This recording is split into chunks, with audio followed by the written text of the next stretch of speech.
So today I'm going to be checking out the P422 EQ by Pulsar Modular, and I'm quite excited about this because I absolutely love their P42 Climax and I absolutely love the P44 Magnum. So I do have quite high expectations for this EQ. Now for me personally, the way I love to test an EQ, I could sit here all day and just do, this is what 12 dB sounds like, this is what minus 12 dB sounds like. But I find the best way to test an EQ is to just take something that doesn't have a finished mix and to just start mixing it with the EQ. So that's exactly what I'm gonna do today.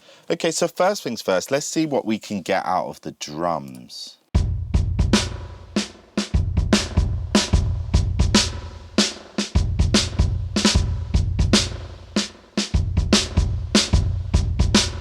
That's quite a bite to it actually. Let's see how that sounds in context.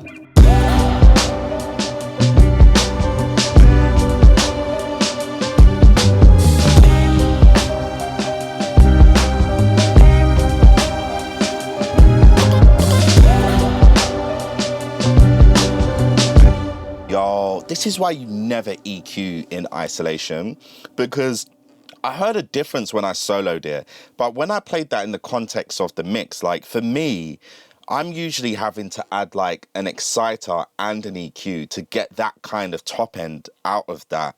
But I think that pretty much is what I would do on that.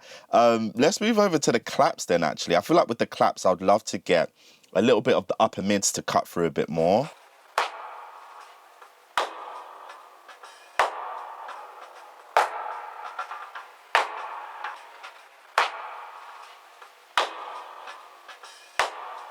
One thing I'll say straight away, this EQ is smooth as butter. Let's see how that sounds in context though.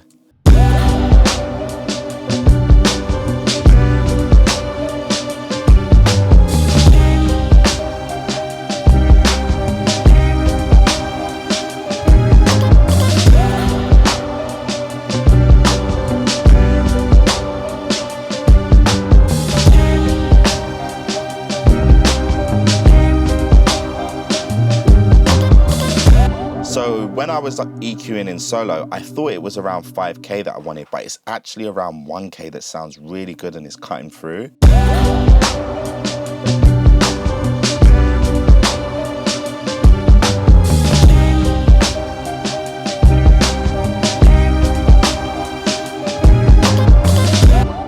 Okay, so the upper mid-range and the high end on this thing is killer. I mean, I'm curious to know how it sounds on something that's more mids dependent like the piano though. That's going to be interesting. But I'm just gonna make the high end on the drums a little bit softer because I feel like it is a bit too sharp. Now, they have the transformer button here and I'm wondering if this might smooth it out all by itself.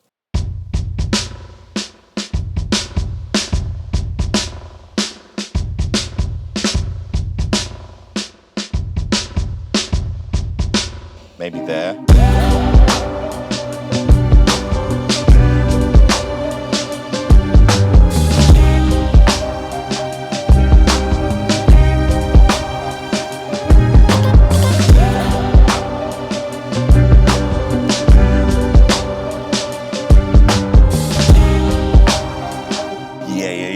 Yeah, we're in. I'm excited. I was nervous, I'm not gonna lie, because I was thinking, he's done so good with his other plugins. You know, sometimes you might come out of a plugin and it's an absolute miss, but no, I'm excited. I'm actually excited. Okay, bass. Okay, calm down, Alex, it's YouTube. Okay, bass. Let's have a listen to what we can do on the bass line as well. So I wanna hear it in solo, just so you can hear what it's really doing, and then I'll EQ it in the context of the mix as well. Now, a little trick for EQ, if you're struggling to know what frequency to boost, it's easier to notice what's missing. So for example, what I'll do is I'll completely set this to minus 12 and I'll sweep through the frequencies until the sound I'm after disappears, and then I know, okay, that's where I need to boost.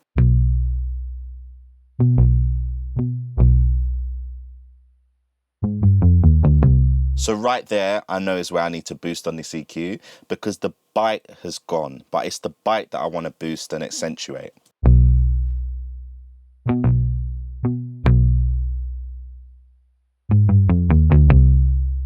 Nice, they say it without. Yeah,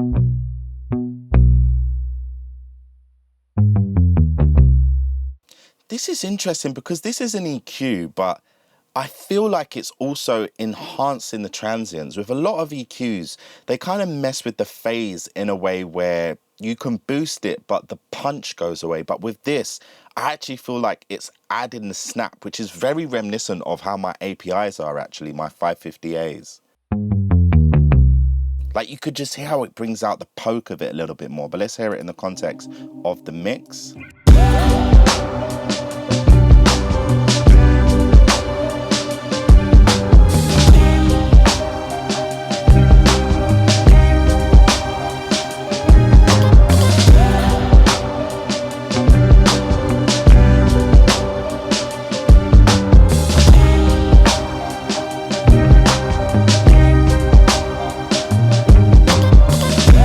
Just the sound of where you can hear the pick hitting the strings, that's what I'm trying to enhance. Now let's bypass it.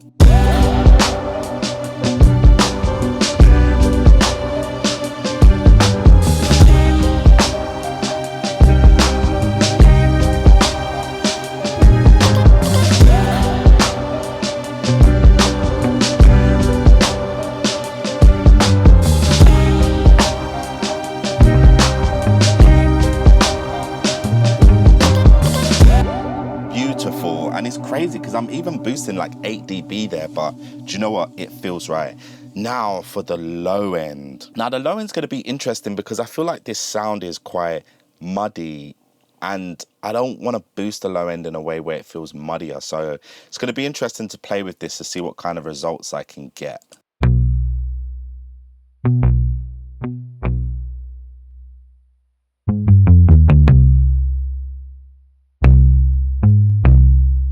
Bloody hell. Okay, we're going to have to turn this down a little bit.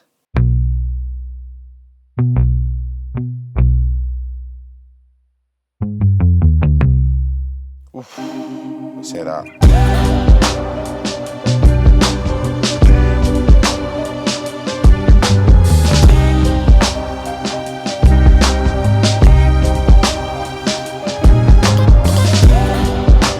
Now let's bypass that.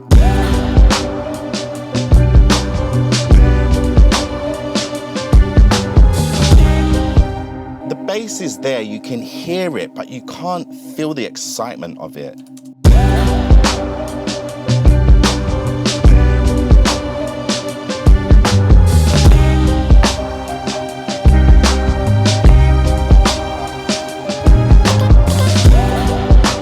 About it.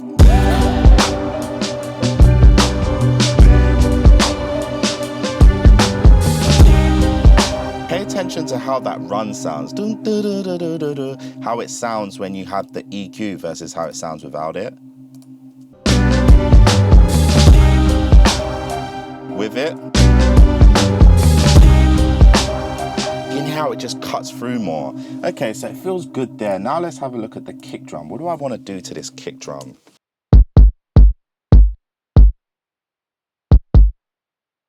Honestly, nothing. I don't believe in adding EQ where EQ doesn't need to be added. Now with the bass, I do feel like I can get it to bite a little bit more. So I'm going to see if I can drop that 2.5 down a bit.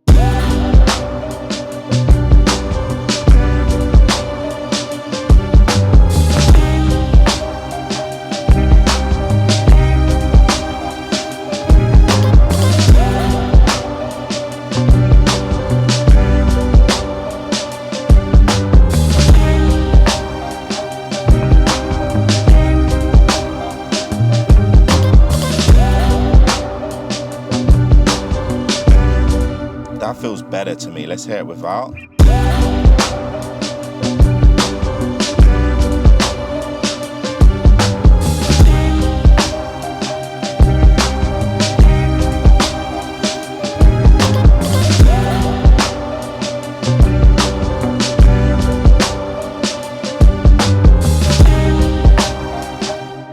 It's amazing. This EQ is very smooth. I don't think it's the EQ I'm going to reach for when I want an aggressive EQ, but for smooth boosting of the mid-range, the upper mid-range, and even the low end so far, is incredible. And then of course I can always take this and combine it with the P44 Magnum to get more grit and more dirt and more saturation out of the sound as well. But now for the big test, let's have a listen to how it sounds on piano. Why am I saying piano in my mouth so wide? Anyway.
So the fantastic thing with this EQ is the way that the bands actually also overlap each other, because at the moment I do want to drop 2 dB at 400 Hertz, but I also need to boost around 700 Hertz by about 2 to 3 dB, because I want to get rid of that mud, but then I also want the mid-range of the actual piano to cut through a bit more. So I'm going to transfer the EQ settings I was doing on the low mid to the low setting, so at 4-2, and then I'm going to play around with boosting the mid-range on this band to see if I can just get it to just resonate just a little bit more without sounding muddy.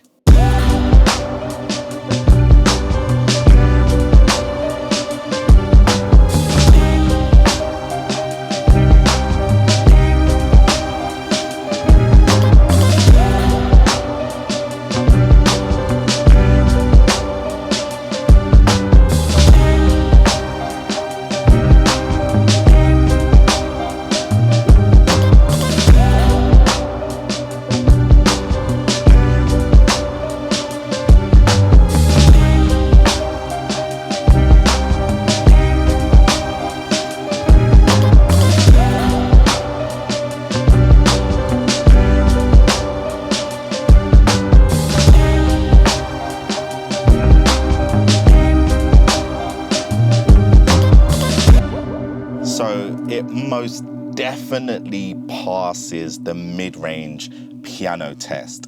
Now for the final boss, high end on strings. Now this is where a lot of EQs can struggle, because it's easy to sound very harsh with the high end on strings. But with these strings, I just want to bring out the air ever so subtly and maybe tidy up the mid-range. Now there are all of these different curves which can narrow the Q, but for me, I just haven't felt like that was necessary yet. But if you did want to get a tighter Q, then you can tighten the Q with these different curves here as well. So all of that low end is not needed at all. So I'm going to go ahead and high pass. Now, this is going to be a habit. Automatically, I think this is the high pass, this is the low pass. But this is the high pass, this is the low pass.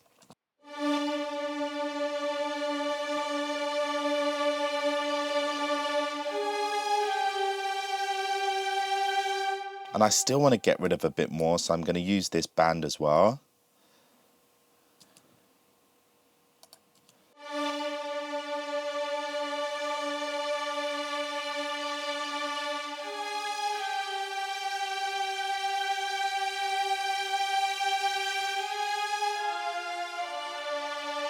Just to tidy them up. Listen to how it was before.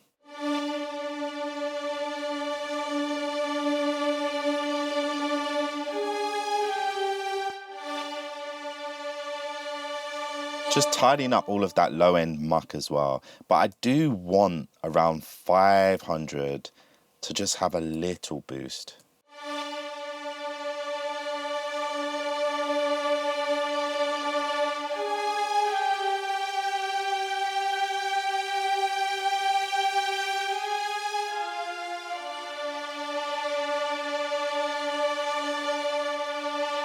That feels good to me. And then a little bit on the top as well. Now, do I want to use the high shelf or the high band? Let's start off with the high shelf.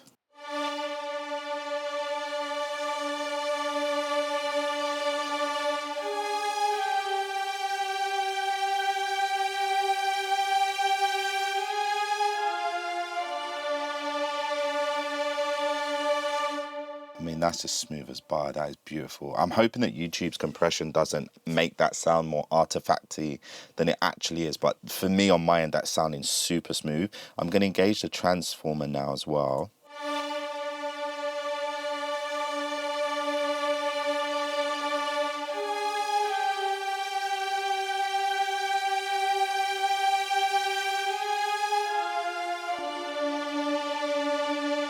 Yeah, so it's something that I can use surgically. Now, I wanted to do this in particular because I wanted to make sure that this is an EQ that I could also use if I want to be surgical as well. Because what I find is I have a lot of colorful EQs, but I use them just to boost. So I'll go to this EQ to just boost 5K. I'll go to that EQ to just boost the low end and this EQ to just boost that. But more often than not, lately, I just want something that's quite versatile that I can do a lot with. And I feel like for me, the way this is going to fit into my workflow is when I want smooth, unintrusive boosting of the frequency. What I mean by unintrusive is I don't want it to drastically change the original tonality of the sound too much, but I want the frequencies that I'm boosting to cut through more. And this feels like it's going to be absolutely perfect for that role. But let's have a listen in the context of the strings and the piano to see what it is that we did on the strings exactly.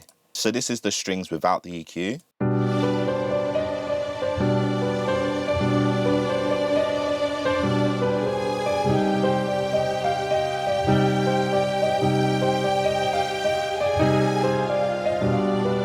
So you can just hear how the unnecessary lower mid-range of the strings is really clashing with the mid-range that's needed in the piano.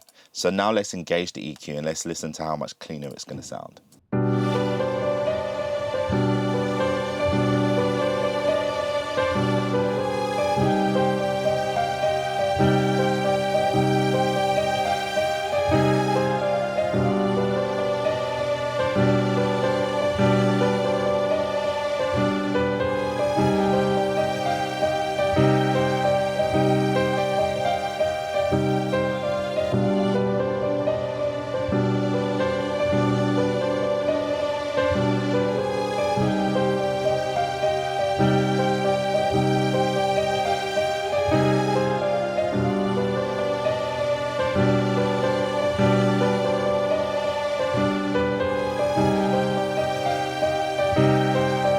Now let's check the piano and the string without EQ.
Yeah, so honestly for me, this plugin, it's got a smooth tonality to it. It's got an intuitive interface. And then of course up here you also have, what's this? You could mix, no, you're lying. That's not doing what I think it's doing, is it? Crazy. So you could actually use this as a parallel EQ. I often don't use parallel EQ if I'm being honest, but if that's your bag and you want to do that, you can actually blend the dry signal back in as well, which is awesome. Okay, so what can this not do? But let's have a listen to how this whole track sounded before we did any EQ.